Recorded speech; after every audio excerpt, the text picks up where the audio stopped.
ซื้อละใส่ล้อนี่เลยใส่ล้อนี่เลยไปขายใส่เออ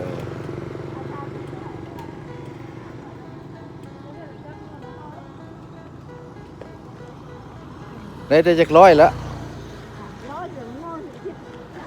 อันนี้เพิ่นไล่ไล่เนี่ยเพิ่นไล่8,000ไทย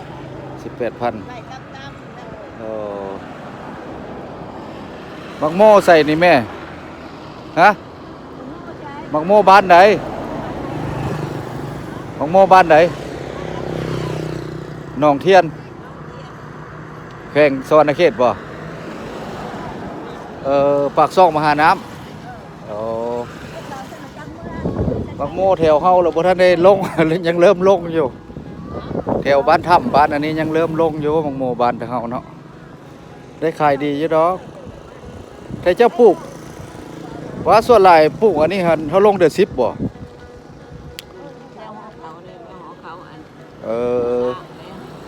เลี้ยงหัวเข้าแล้วลงเลยโมบ้านอันนั้นแปลงสวรรณเขตเนาะมักโมกำลังมาหลายพี่น้องอยู่3 แยกเนาะ3 แยกคอยหนองปลาลักซี่พี่น้องกำลังมาหลายพี่น้องเฮา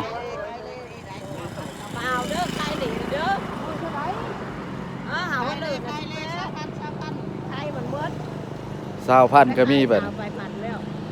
20,000ก็ประมาณ20 บาทเนาะ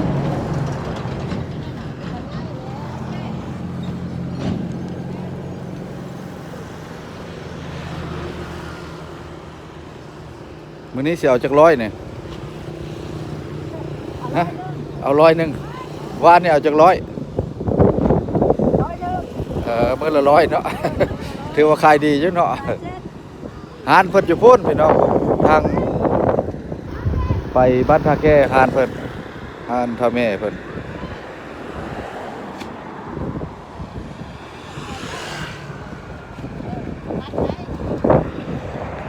อากาศหนาวแล้วพี่น้องหัวลมออกแล้วเพราะว่าลมตูนผ่าเนาะนี่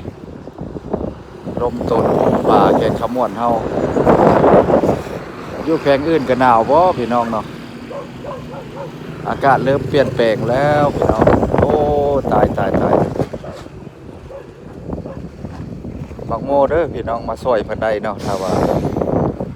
แวะไปแวะมาก็มาซื้อปล่อยหนองปลาลักซี่เนาะทางแยกออกจาก4 แยกสายทางเลขที่13พี่น้องขึ้นไปสายทางเลขที่12สลิงเพิ่นได้หลายเติบได้พี่น้องอันนี้ได้อยู่ทั้งหมด60 หน่วยรถซาลิง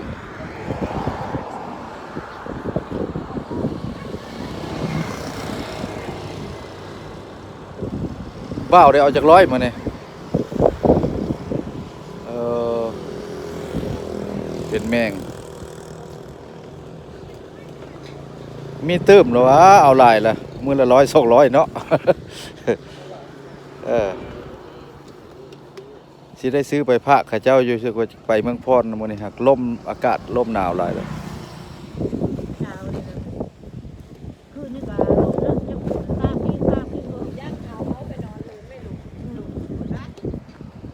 เพิ่นบ่ได้เก็บที่อบตเพิ่นน่ะทางเสียค่าทางบ่ได้เก็บสิบ่เออเสาบ้านเพิ่นเนาะบ่แม่นเฮาเก็บสายทางอยู่ในเมืองเนาะ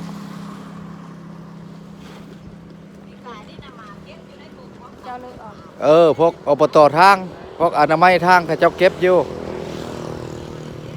คนกำลังมาพี่น้องมาซื้อหมกโม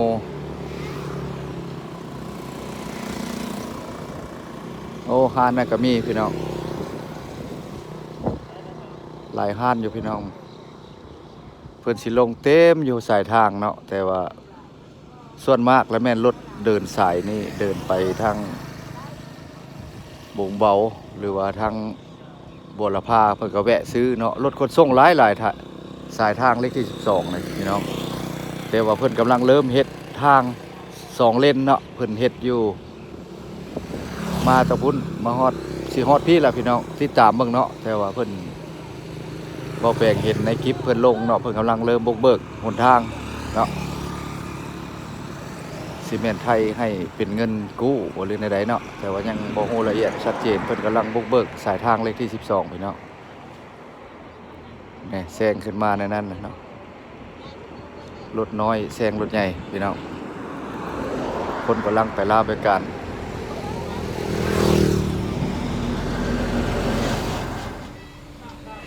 รถบรรทุกเพิ่นก็แวะซื้อเด้อพี่น้องตัวนี้จะเป็นรถเวียดเนาะรถเวียดนามไปรถพ่วงส่วนหลายทางเส้นนี้ก็แม่นรถพ่วงในหลายเนาะ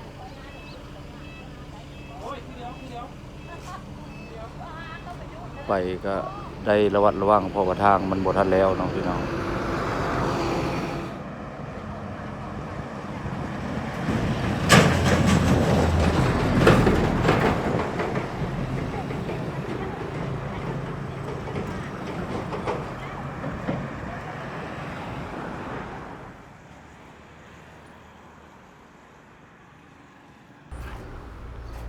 ไปกันต่อพี่น้องเพราะว่า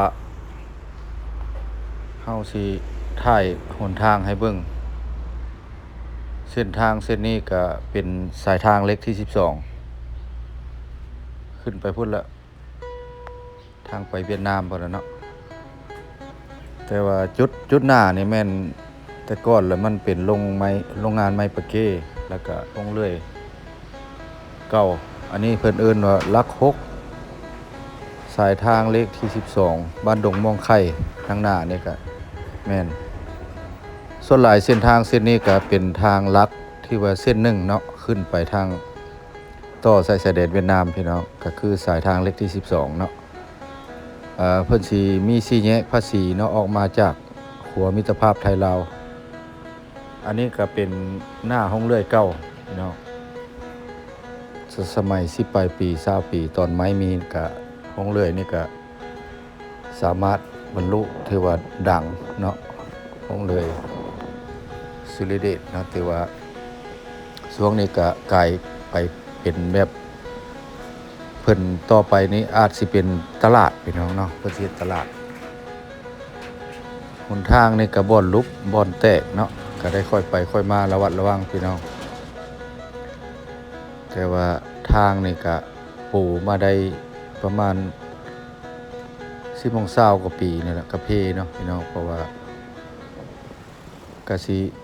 รถบรรทุกหลายบ่หรือว่าใดหรือว่าบ่ได้มาตรฐานหรือว่าบ่ได้เกรดก็ยังบ่ฮู้เนาะชุดนี้ก็แม่นหน้าปั๊มน้ำมันลัก6เนาะไปฮอดโรงงานซื้อเล็กเนาะซื้อเล็กซื้อโลรถเพรถตายก็สิได้ปิดคลิปอำลาพระจากไว้เพียงส่ำนี้พี่น้องคลิปหน้าคลิปในพบพอกันใหม่ภาคเข้าไปเป็นกำลังใจให้ทางซ่องเบาแปลงบรรณาเฮ็ดคลิปต่อไปนี่เด้อพี่น้องเฮาสิเป็นพี่น้องชาวไทยหรือว่าชาวลาวเฮาอยู่ประเทศนอกหรือว่าอยู่ต่างแขวงต่างเมืองก็แล้วแต่ทีมงานเนาะคือกันเนาะพี่น้องเพราะว่าเฮาก็กองเฮาก็ยังบ่ดีปานใดพี่น้องช่วงนี้ก็อยากเป็นตลาดแล้วได้แถวนี้หน้าบันดงมะไข่นี่ก็คนก็หลายอยู่แบบค้าขายไงมือก็หลายนะพี่น้องคลิปนี้ก็